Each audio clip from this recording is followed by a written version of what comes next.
Bonjour, bienvenue au podcast La famille sans dessus dessous. Je me présente, Hélène Corneau, intervenante à l'AFMR Maria-Chapdelaine. Je suis en compagnie de ma collègue Jenny, bonjour. Aujourd'hui, on va attaquer un sujet qui nous touche vraiment beaucoup. C'est la séparation et les enjeux reliés à l'école. Et pour discuter de tout cela, nous avons deux invités. On a Monsieur Joël Tremblay, directeur. Bonjour. Bonjour. Ainsi que Monsieur Martin Dumais, qui est psychoéducateur dans une école primaire également. Bonjour à vous autres. Bonjour. Merci beaucoup d'être présent. Alors, pour commencer, on y va avec notre question préférée, la première de toutes. C'est quoi pour vous une famille?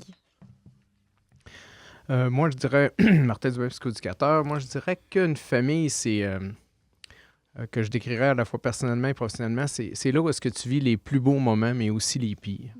Que tu vis les plus belles réussites, mais aussi les plus grands échecs. Les enfants nous envoient vers des pièges qui sont une poursuite de nos pièges. Puis personnellement et professionnellement, c'est un défi là, au quotidien. Puis je dirais que d'autant plus qu'en 2022, les enfants sont différents de comme on était. Et probablement que ça a toujours été de même. Oui. Heureusement, malheureusement. Et donc, ça nous amène à être de meilleures personnes. C'est un peu aujourd'hui là, le message que je veux livrer, c'est on donnerait-tu tout le monde le meilleur de nous-mêmes au quotidien à nos enfants dans notre famille? Fait que c'est un peu ça pour moi, la famille, en 2022. 2023. 2023, ben, Oh, wow. c'est correct. On est encore début février. Tu as le droit encore de te tromper. C'est très touchant. Merci, Très oui, touchant. c'était vraiment beau. C'est bon. Ben, pour moi, la famille, c'est les racines. Pour moi, la famille, c'est un clan.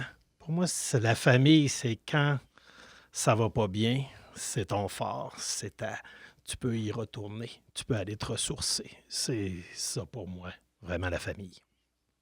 C'est beau. On aime Wow. ça. Tout là-dedans, tout était parfait.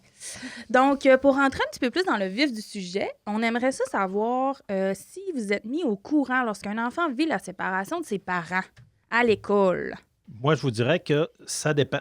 Des fois, oui, le parent va nous aviser.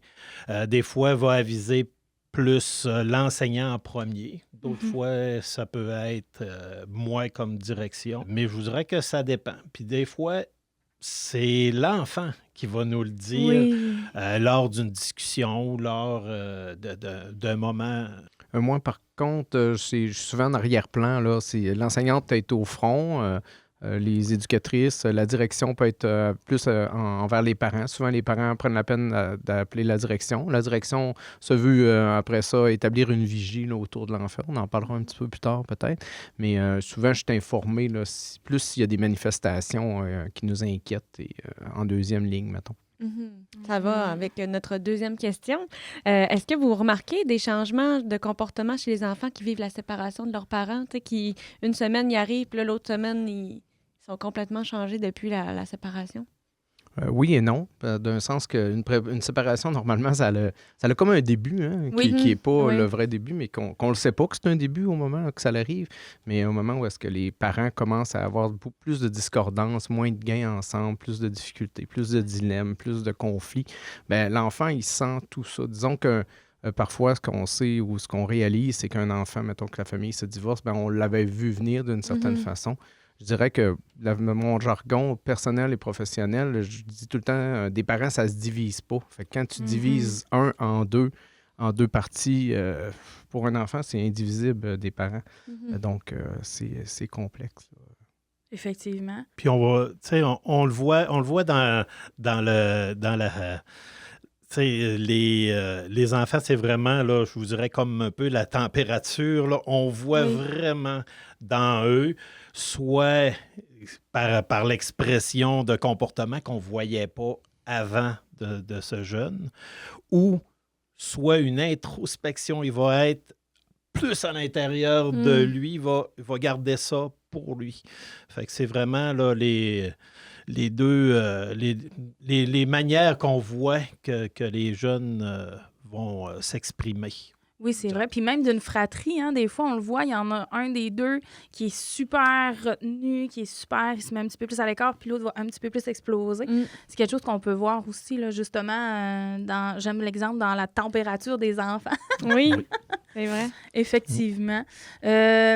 Justement, par rapport à ça, qu'est-ce que vous faites pour faciliter la vie de ces jeunes? Au niveau scolaire, nous autres, en fait, on est comme un filet de sécurité pour les enfants. Donc, c'est d'avoir le souci là, d'avoir une vigie, d'avoir un regard là, pour s'assurer que l'enfant soit écouté. Et puis, s'il démontre un peu, comme M. Joël disait tantôt, des symptômes un peu plus introvertis dans lesquels il se réfugie, il est moins disponible, il est moins là, il est plus calme, mais on le sent quand même qu'il est différent, ben, c'est d'aller voir là, qu'est-ce qui se passe, puis d'être à l'écoute, puis de s'informer aussi. Hey, mon petit pot, comment ça va? Ça a-tu changé? Y a-tu des choses qui te tracassent?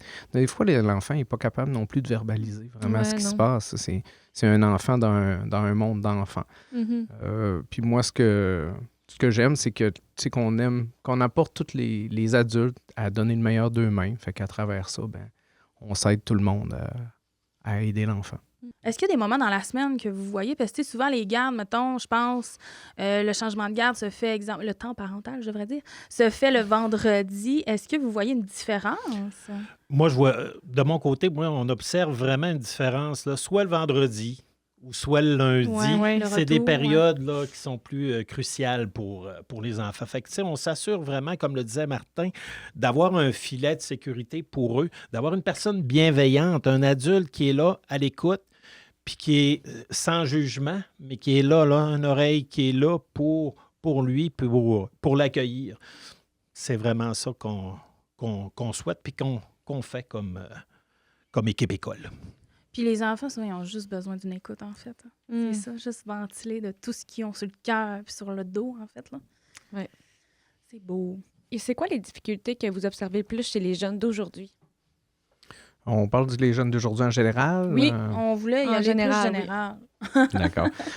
Au niveau... j'irai avec le discours qu'on entend souvent en premier, mais je vais y aller avec une autre façon d'entrer. C'est beaucoup dans la gestion des émotions.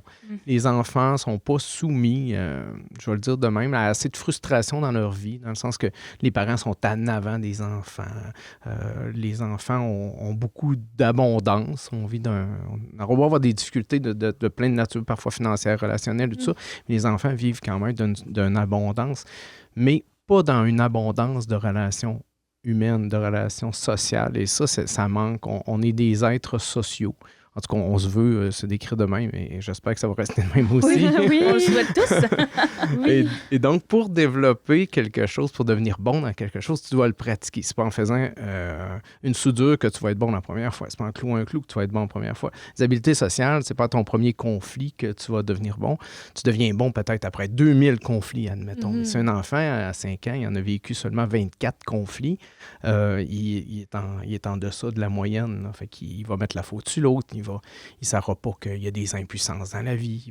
Il va vouloir contrôler, gérer tout. Il va se mettre dans des positions où est-ce qu'il va vivre beaucoup d'échecs. Et après ça, là, vient l'estime de soi et tout, qui est invisible pour un enfant. Là, même on ne voit pas dans un enfant l'estime de soi. On ne pourrait pas dire, lui, il a une mauvaise estime de soi, parce que ce n'est pas ça qu'on voit. Là, c'est un enfant, il est en construction. On l'amène à se construire et tout ça, mais il faut que l'enfant ait vécu des choses. Le temps d'écran, ça, le temps d'écran stimule les enfants d'une mauvaise façon, enlève du temps avec les humains et le temps que les parents passent devant l'écran réduit la relation entre les enfants et les parents. Et ça me rend d'une grande tristesse parce qu'on ne pourra jamais récupérer ce temps. Ce temps, il passe et il est passé. Un coup, il est passé, il est passé. Demain, on peut changer des choses. Mais aujourd'hui, si tu n'as pas passé de temps avec ton enfant, tu n'as pas passé. C'est une barrière. Le temps ne s'achète pas. Oui, comme tu le mentionnes. Hein, je me souviens, ma fille qui répondait à sa grand-mère, à ma mère. C'est grand-mère, tu m'as donné de ce qu'il y a de plus précieux. Tu m'as donné ton temps.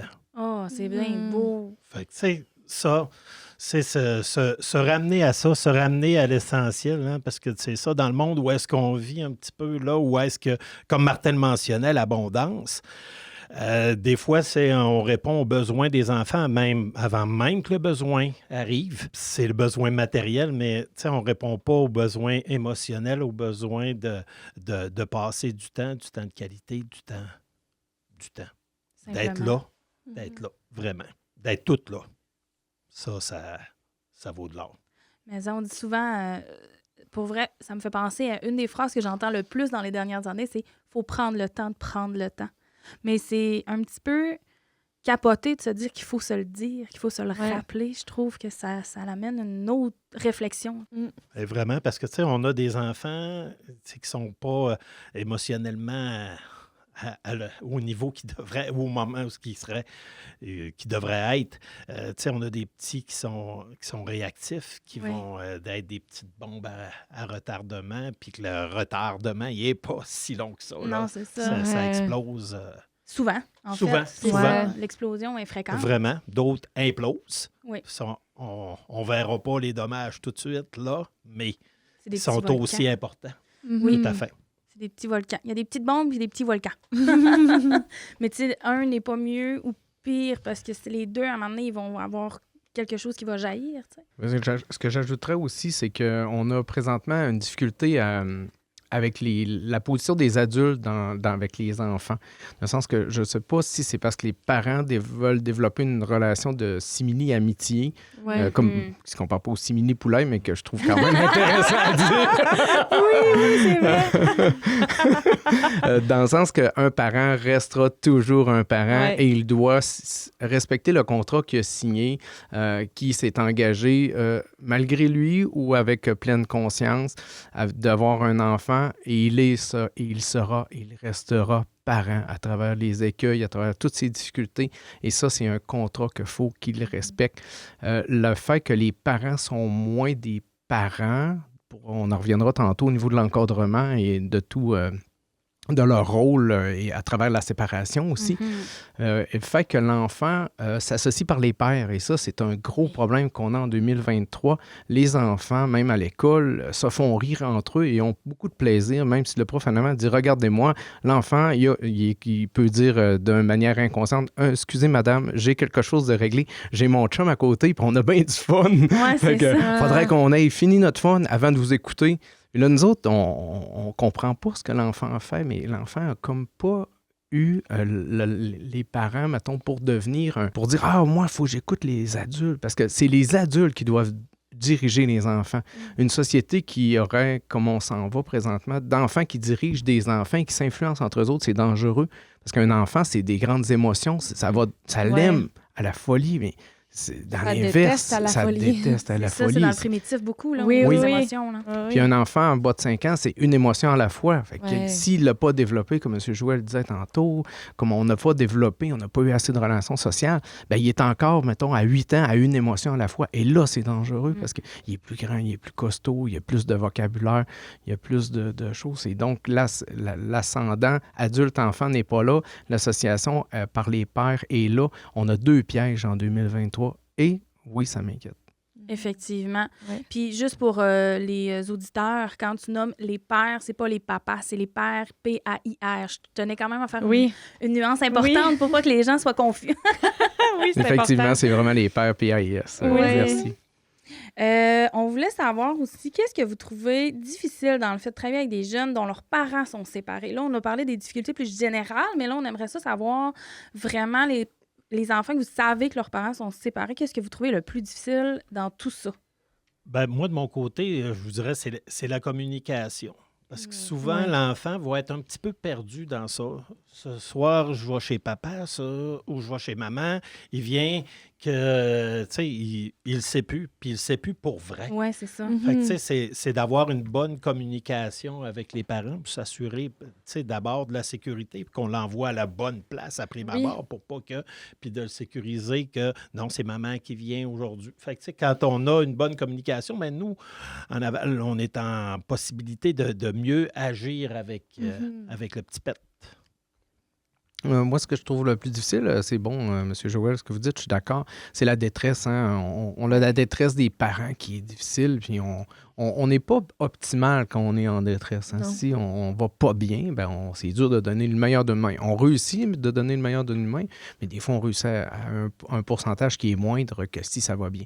Donc, la détresse des parents va se transcender dans les enfants. Et donc, ça rend des gens vulnérables à un petit peu toutes sortes de choses. Pas au virus, pas aux microbes, mais Émotionnellement. émotionnellement, oui. C'est ça, ouais. ça fait en sorte que nos petits, tu sais, l'anxiété augmente Ouais. sur le thermomètre. Oui. On continue ouais. dans le même. La colère aussi. Ah oui, tout. Tout à là. fait. La colère. Effectivement. Fait que si on comprend bien, les parents, ils ont le droit, en fait, de vous dire telle semaine, tu sais, mettons, hey, cette semaine, il est chez papa, ou cette semaine, il est chez maman, ou il est chez l'autre parent, ou peu importe. Tout à fait. Souvent, ils vont le faire par l'agenda du Oui. Oui. jeune. Fait que c'est ça, c'est très aidant parce que l'enseignant Ouais. peut, tu sais, Regarder, puis elle vraiment sait, là. regarder, sécuriser Mhm. le petit à ce moment-là ou la petite. Oui, c'est Oui. important parce que c'est un travail que vous pouvez faire. Ça, c'est. Moi, là, je tiens à le nommer. C'est important d'aviser l'école parce que Ouais. justement, vous avez quand même. Vous êtes avec les enfants 90 du temps dans la semaine. Tu sais, s'il y a quelqu'un qui peut être là pour juste un petit hey, ce soir, j'ai vu dans ton agenda, tu t'en vas chez tel parent. Ah, OK, parfait. Ça désamorce tellement beaucoup de choses, là. C'est fou, là. Tout une à fait, petite hein, parenthèse. une petite main sur l'épaule en disant ben, Oui. regarde, mon homme, t'inquiète, regarde, oups, on n'est pas sûr, c'est pas marqué, mais là, on va aller vérifier. Fait que c'est juste ça, fait en C'est sorte rassurant. que oui, C'est ça, pour ça l'enfant, m'enlève. il n'est pas tout seul. Il y a Mm. quelqu'un qui est significatif Oui. et qui est là pour lui. Oui. Mais les enfants, ça a effectivement. besoin d'encadrement pour avoir une sécurité à l'intérieur d'eux. Hein. Tu sais, s'ils n'ont pas d'encadrement, ils se sentiront pas bien. S'ils ne savent pas s'ils vont chez papa, chez maman, c'est insécurisant. Là. Donc, Tout à c'est fait, très oui. important, oui. Faut pas oublier qu'un enfant, faut y répéter souvent. Puis il Oui. y a tellement de choses à penser quand il est à l'école, déjà d'emblée, que lui, se rappeler c'est qui, chez qui il faut qu'il y aille. Il va-tu au service de garde? Il va-tu chez un de ses parents? C'est comme une chose de plus à... Puis souvent, c'est la chose qui prend le bord un peu. Parce que c'est plus tard dans la journée, en plus, là. Non, tu as tellement raison. La notion de temps, hein, ils l'ont Ah pas. oui. Non, ils sont dans l'immédiat, les c'est pas enfants. C'est tout ici à fait. maintenant. Fait que c'est vraiment, oui, d'être bienveillant et de pas. Tu sais, regarde, ça se peut que tu lui dises pendant 10 fois pendant la journée, mais ça va lui faire du bien. C'est ça, exactement. Ça va le rassurer. Oui. Puis sinon, comment vous réagissez si vous savez qu'un enfant vit une situation assez difficile puis que tout le monde a comme le réflexe de vouloir le protéger, même s'il y a des comportements qui sont pas forcément adéquats? Je sais pas si vous... On peut vous donner un exemple, Oui. parce qu'on en a plein en tête. Vous pouvez y aller. On peut répondre aussi, c'est à votre guise. Bien, dans le fond, là, parce que nous, c'est des situations qu'on voit un petit peu, puis on voulait savoir à l'école comment comment vous pouvez prendre en charge, en fait, la situation. C'est-à-dire, mettons qu'on a un enfant, qu'on a un petit peu le goût de, je vais dire les vrais mots, prendre en pitié, parce qu'on le sait que ses parents, exemple, ça a été très difficile, beaucoup de difficultés, peu importe laquelle, là, tout ce que vous pouvez imaginer. Puis là, l'enfant, il est rendu en famille d'accueil, et vous le savez. Et il fait pitié, là, pour vrai, là, mettons, là, parce que ça n'a pas de bon sens, sa situation, puis c'est vraiment atrocement triste. Comment vous faites, en fait, comment vous pouvez réagir face à une situation comme ça? Premièrement, est-ce que vous le savez? Moi, c'est une question que je me pose. Ben, tu sais, c'est vraiment, là, si on le sait, si on a été mis au courant, tu sais, on ne prendra pas le jeune en pitié parce que, tu sais, c'est accepter le geste qu'il va faire. Si on envoie ce message-là à l'enfant, ben regarde, tu sais, on ne peut pas revenir après ça. Là, Non. ou c'est très difficile de revenir. Fait que, tu sais, c'est vraiment d'y aller avec, gars, je comprends que tu peux être triste. Je le comprends tellement. Ce que tu vis, c'est pas agréable. Mais ton geste que tu as posé, ben je ne l'accepte pas. On ne peut pas accepter, exemple, un coup ou Un débordement. un débordement ou tu sais, des mots poubelles envers Oui. telle personne. Mhm. Mais, tu sais, mais c'est vraiment de ramener à, regarde, là, on comprend, on est là. Tu as le droit d'être fâché aussi. Tu as le droit d'être en colère. Mais on va te montrer la manière de pouvoir réagir. Mhm. La manière d'exprimer ta colère. là. Tout à fait. Notre travail réside beaucoup dans accompagner les enfants, mais les parents aussi. Quand on est au courant, ben, c'est d'accompagner la famille d'accueil ou tu sais, de faire un complément. Un enfant, ça a besoin d'amour et d'encadrement. Donc là, est-ce qu'il y a bien le dosage? Est-ce que le dosage, c'est bien prétentieux de dire qu'on détient un dosage et que l'enfant l'a, oui ou non?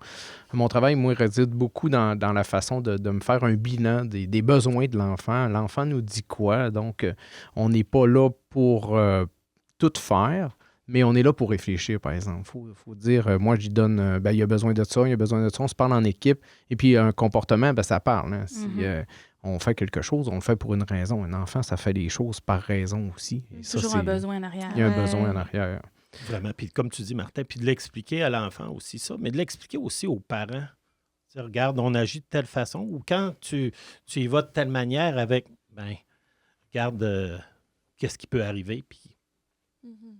Qu'est-ce qui est intéressant dans le milieu scolaire, là, en lien avec la question qu'on est en train de répondre, c'est que le milieu scolaire est quand même assez routinier. Oui. Et donc, la routine est super sécurisant, comme le cadre à la maison. On demande aux parents qui se séparent, gardez une routine, idéalement la même chez papa et maman, la même heure de coucher, la même heure de lever, la manière peut-être que pas que les brosses à dents n'ont pas été à la même place, là, mais qu'il y ait quelque chose. Et à l'école, c'est routinier. Il y a un tableau de bord quand on arrive le matin. On sait qu'il y a de l'éduc à P3 puis de l'anglais à P5.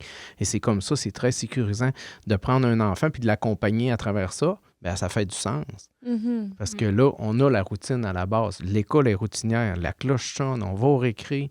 Fait que l'enfant, c'est un milieu sécurisant pour lui là, parce qu'il est prévisible. Effectivement.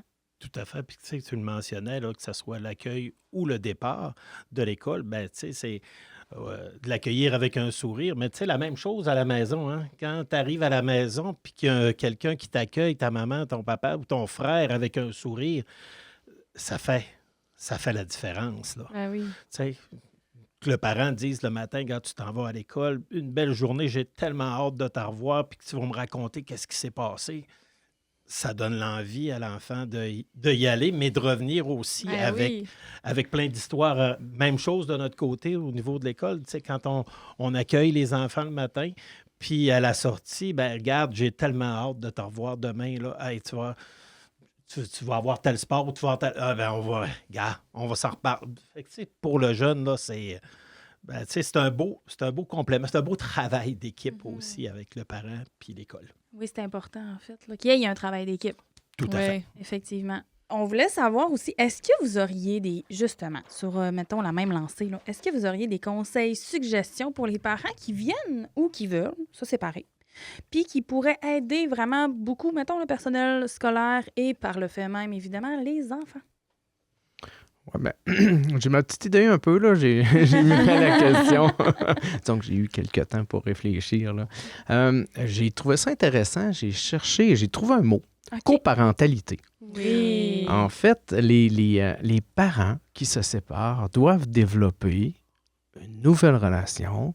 Et cette relation-là, elle a un mot, ça s'appelle coparentalité. Donc, une coparentalité, c'est être parent pour les besoins de l'enfant, pour répondre aux besoins de l'enfant, dont l'encadrement, là, on s'entend, mais en mettant de côté l'émotion.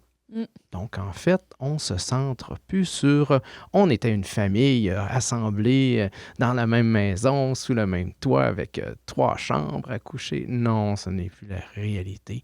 Et donc, souvent, on reste dans cette réalité-là, et là, on vit un tracas incroyable, puis des préoccupations de plein de nature qui va de la financier à des draps de lit, puis des bas qui sont plus pareils, puis ils sont hauts les bas, puis les mitaines, puis c'est illimité, là, la difficulté. Donc, de développer cet aspect-là, là, puis d'être franc jeu aussi, hein, on pourrait même l'adresser, là, c'est un mot qui existe, puis qu'il faut développer, mais on pourrait même s'en parler. Hey, notre coparentalité, comment qu'elle va? Ça se développerait, ça. Ben oui. Eh oui. Et mon Dieu, tu viens de nous toucher directement. Oui, parce qu'on a fait un super podcast avec une équipe de parents, justement, qui ont une très belle coparentalité, puis ils sont venus nous en parler. Oui. Donc, voilà, si jamais vous voulez l'écouter, et on le plug. Positive. Oui. Parce qu'on sait que c'est pas toujours facile, mais par contre, on pense, on espère que quand on remet l'enfant au centre des priorités, ça peut diminuer la tension et faciliter certaines choses. Mais on le sait que c'est pas toutes les situations, malheureusement, qui sont les plus idéales, mais on peut essayer quand même de rendre le tout plus doux. Oui. Parce que dans ce podcast, sur la coparentalité, c'est le mot d'ordre, la douceur. La bienveillance. La bienveillance et la douceur. Oui. Non, bien, c'est ça, comme vous le mentionnez, hein, de laisser de côté les chicanes entre ex-couple ou ex-conjoint. Puis, tu sais, de se recentrer sur les vraies choses. Moi, des fois, je le mentionne, j'ai dit, regarde, vous vous aimez plus, mais votre enfant, vous allez toujours l'aimer. Oui. C'est un amour inconditionnel, puis il faut le répéter aussi à l'enfant, dire, regarde, là, t'es pas avec moi, mais je t'aime. Tu sais, ça, Mhm. faut pas... Faut pas le négliger. faut pas le négliger, puis de laisser de côté les chicanes et de... Je sais, comme parent, tu sais, égoïstement, certains vont vouloir l'avoir. Ben, tu sais, c'est... Un enfant nous est prêté aussi, hein. Mm. Ah, wow, c'est beau. C'est beau, ça. C'est un... Comment je pourrais dire ça? Un privilège d'avoir des Oui. enfants. Tout à fait. Faut Exact. pas l'oublier. Vraiment. Puis moi, tu sais, on le mentionne souvent, on est chanceux, nous, à l'école, hein, on nous confie ce qu'il Ce qu'il y a de plus y a de précieux. plus Oui. précieux, ce que les parents ont de plus précieux. Puis ça, il faut le garder en tête, puis il faut le rappeler aux parents aussi. Ah oui, C'est si beau. Ça nous amène à la prochaine question qui Moi, va un peu j'aurais dans ce un sens-là. petit ajout. J'aurais un Ah, petit ben ajout. oui, Pardon, vas-y. C'est une grande question, je Oui. trouve. Elle mérite peut-être une réponse Ben oui. plus grande. Vas-y. Je voudrais répéter de donner le meilleur de soi-même. On peut dans la vie donner le meilleur de soi-même et je pense que c'est un souci qu'on doit avoir comme parent. On a signé un contrat, il est éternel, hein, j'ai le goût de dire ça, parce qu'il va transcender les générations. Effectivement. On se rappelle de nos grands-parents. Joël, tantôt, il parlait de la grand-mère de sa fille. Et donc, de développer ça, c'est vraiment... Les parents sont les premiers modèles. Hein? Mm. Les enfants veulent ressembler à leurs parents et c'est inconscient. Ouais. Donc, ça fait encore plus un travail que si ça serait conscient parce que le travail inconscient se fait tout le temps, même dans le sommeil. Fait que, les parents sont invités à adopter des bonnes aptitudes de communication qui peuvent être des excellents modèles pour les enfants. Puis moi, je lui conseille, avant de se parler, de la coparentalité et tout ça, de faire une liste des points qu'ils veulent parler ensemble, de prendre le temps d'écouter l'autre aussi. On a une nouvelle relation à faire, on va la faire comme il faut. On va s'écouter, on va se parler, on va parler au jeu. Hein? Mhm. Au jeu, Oui, c'est ça, beaucoup. c'est C'est une très important. On aime Oui. ça parler aux jeunes. c'est une technique qui parle, là. Puis, Oui. puis c'est, à travers ça, on attise des belles choses. On attise les belles choses dans l'individu et de se concentrer sur l'enfant. Et on peut reformuler. Hein? Est-ce que tu veux dire que tu aimerais avoir ton enfant tout le temps? Ah oui, oh, OK. Ah, c'est pas réalité. Ouais, je sais. OK. Ah, ouais, on se comprend. Moi aussi, j'aimerais avoir l'enfant. On peut reformuler, là, c'est bien. Puis il faut se concentrer sur les besoins de l'enfant. Coparentalité se concentre sur les besoins de l'enfant. Il y a un podcast là-dessus, pareil. Oui. C'est correct, on peut le dire Je vais aller plein de l'écouter, fois. c'est plein de sûr, fois. c'est Ah oui. Il est tout en douceur et C'est bienveillance. super pertinent ce que tu dis, Martin, parce que j'aurais même envie d'ajouter de même aller valider avec l'autre. Oui, reformuler, mais aller valider. J'ai-tu bien compris ou t'as-tu bien compris qu'est-ce que je viens de te dire? D'aller vraiment vérifier, d'être sûr que le message est bien transmis, puis de ne pas passer par les enfants. On en a parlé dans un autre podcast, mais j'ai envie quand même de l'ajouter. On De fait des pas liens. de pas passer par les enfants, c'est super important. Donc, voilà. Puis j'aurais le goût de Effectivement. rajouter aussi que c'est correct de se tromper. Oui. C'est correct de se tromper parce que ça montre à l'enfant, comme tu disais tout à l'heure, en fait, qu'on a le droit. Puis qu'on a le droit surtout de réparer notre erreur s'il y a lieu. tu sais. Intéressant, oui, effectivement. Fait que, tu sais, c'est ça. C'est vraiment, on a le droit de se tromper. L'important là-dedans, c'est, là, je vais dire des phrases que je dis des fois aux enfants. Quand on se trompe, il faut prendre connaissance qu'on s'est trompé. On essaie de réparer notre geste, peu importe la façon qu'on veut, par les excuses, par un câlin, par peu importe. Et ensuite, on essaie de ne plus le refaire. Et si ça l'arrive, bien, encore une erreur. Mais qu'est-ce qui est merveilleux avec les erreurs? C'est que ça nous apprend des choses. Donc, c'est correct de se tromper. Il faut juste montrer à l'enfant, en fait, qu'on peut réparer toujours nos gestes. Donc, il n'y a rien d'irréparable. C'est ce que j'avais le goût de rajouter. Intéressant, c'est bien. On se complète. On se complète, complète. écoute. C'est si On beau. fait des liens. Et qu'est-ce que vous aimez le plus dans votre travail? Monsieur Joël? Oui, de vous mon y allez côté, ce que j'aime le plus, hey, puis, En tant que directeur, en tant hein? que directeur, mais j'ai été enseignant Ben plusieurs années aussi. En tant que directeur, ce que j'aime de mon travail, ben, tu sais, je le mentionnais, hein, moi, je suis vraiment choyé. Tu sais, je suis avec des enfants toute la journée. C'est différent. À chaque jour, c'est différent. de voir, moi, le sourire d'un enfant, d'avoir un colleux inattendu de ça vaut une paye, ça vaut, regarde, ça vaut tout l'or là, du monde. Fait que moi, de mon travail, comme je vous dis, ça fait plus de à peine 25 ans, mais Ça paraît pas. je me lève le matin, je suis tellement content d'avoir ce privilège-là, de pouvoir accompagner, guider ces petits pets-là. Tu sais, comme enseignant, on a une petite gang de 20-25, comme direction, ça monte à 300 Ouais, des fois. c'est ça. Fait que, tu sais, on se dit, regarde, on multiplie le bien, je pense, qu'on peut apporter. Fait que c'est pour moi, là, c'est ça. Fait que, ben, je vais prendre quand même ma paye, mais... Ça rajoute un petit quelque chose. Mais je vous C'est ton dirais, pourboire. puis, tu sais, on est...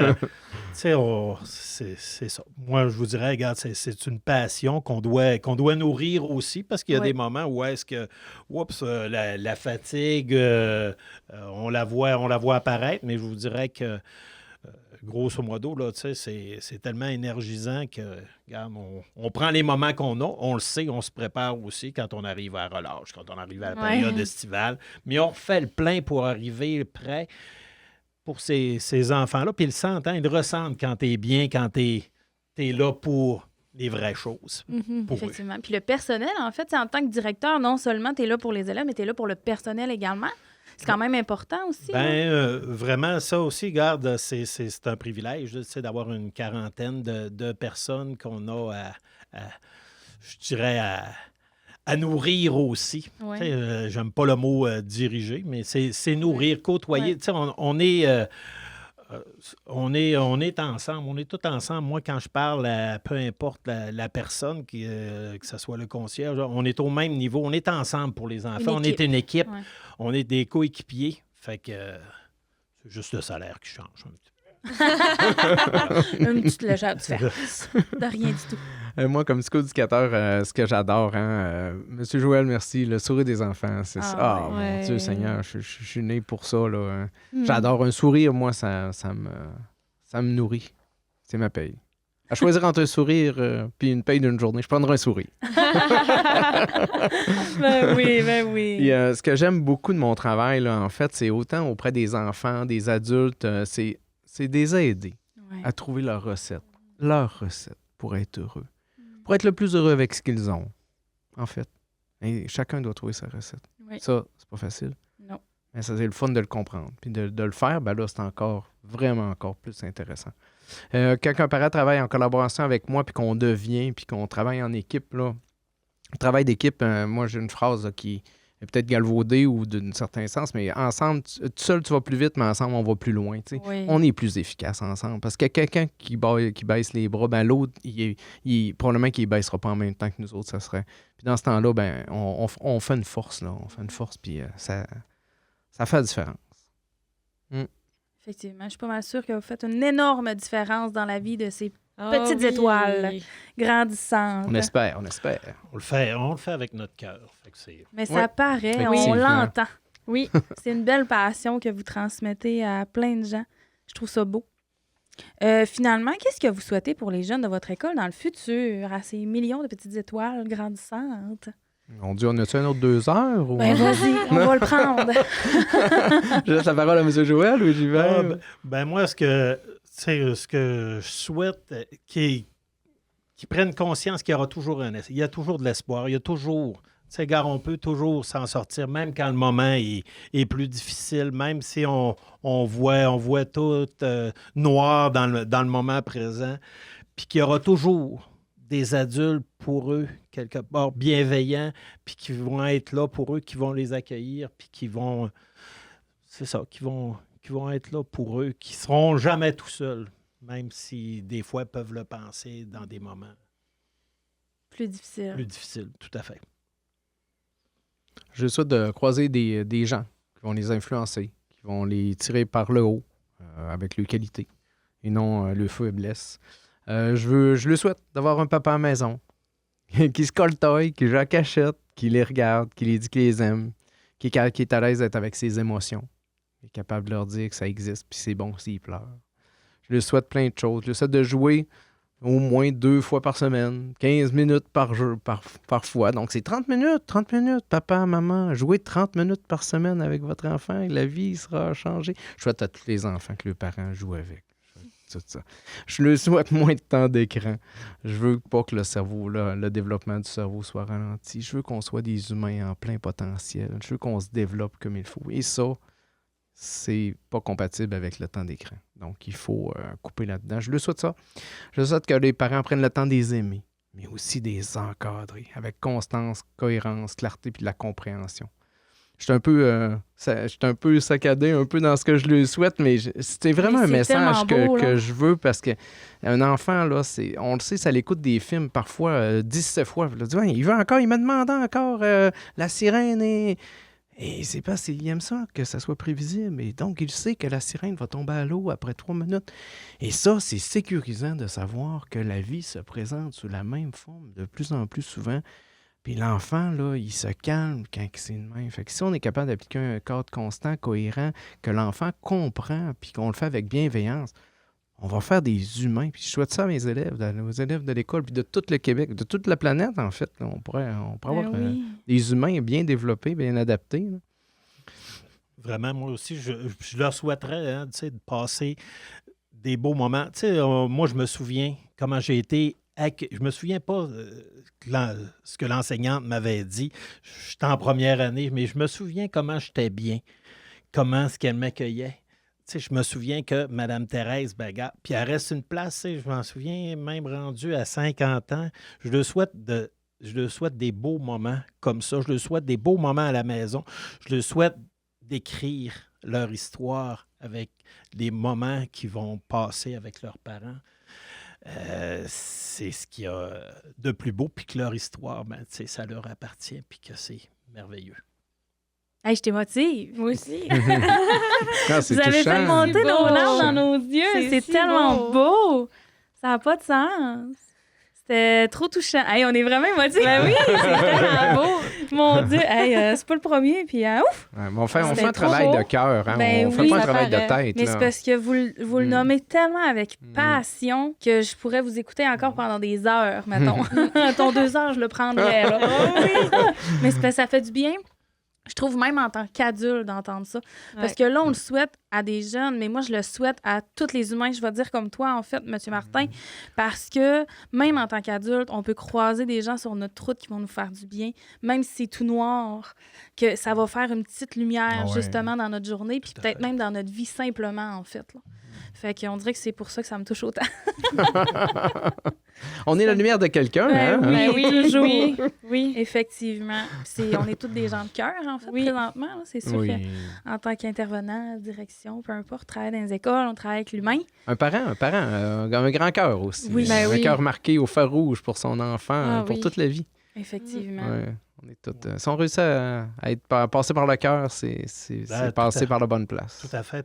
On est en mesure de leur faire découvrir des passions, de les vivre, puis de les vivre pleinement, ces passions-là, de les saisir, puis de mordre dedans, de mordre dans la vie, que la vie, c'est tellement beau, c'est tellement enrichissant, c'est tellement savoureux de mettre de la saveur dans ça, puis tout en étant, là, garde, bienveillant avec les autres aussi pour pas, regarde, je pense... Oui, tout à fait. On crée de la motivation avec ça, c'est de l'énergie. Les émotions, c'est de l'énergie. Hein? On pourrait séparer en anglais émotion en 2, c'est emotion, c'est de l'énergie de mouvement, une émotion. Et que si on est capable de mouvoir nos enfants d'une énergie positive avec des parents en arrière, des adultes qui ont changé, des adultes qui ont resté forts malgré les séparations, malgré les difficultés, mon Dieu, ça va faire des adultes qui, eux, à leur tour, vont influencer d'autres enfants. Et là, la roue du positivisme est activée. Là, Yes! Ben moi, je dis qu'on l'a activé aujourd'hui. Oui, on l'a activé full avec le podcast. Tous ceux qui vont l'entendre vont activer la roue. On espère. Fait qu'écoute, je suis sûre qu'on va avoir des répercussions de tout ça. On fait un mouvement. On fait la vague. On fait ça. On a starté la vague. On espère que les auditeurs vont la continuer. Oui. On espère. Il y a un gros merci d'être venu, d'avoir participé. Monsieur Joël, Monsieur Martin, c'est avec plaisir qu'on vous a accueilli aujourd'hui. Merci d'avoir pris le temps. Comme on disait au début, d'avoir pris plaisir. le temps, d'avoir pris le temps Vraiment, de venir. vraiment. Merci à vous. C'est vraiment un plaisir. Regarde, c'est ça. Transmettre une passion est toujours très apprécié pour tout le monde. Ouais. Donc, merci à la Télé du Haut-du-Lac également pour les studios et tout le prêt de matériel et le montage. Et on vous dit à la prochaine! À la prochaine!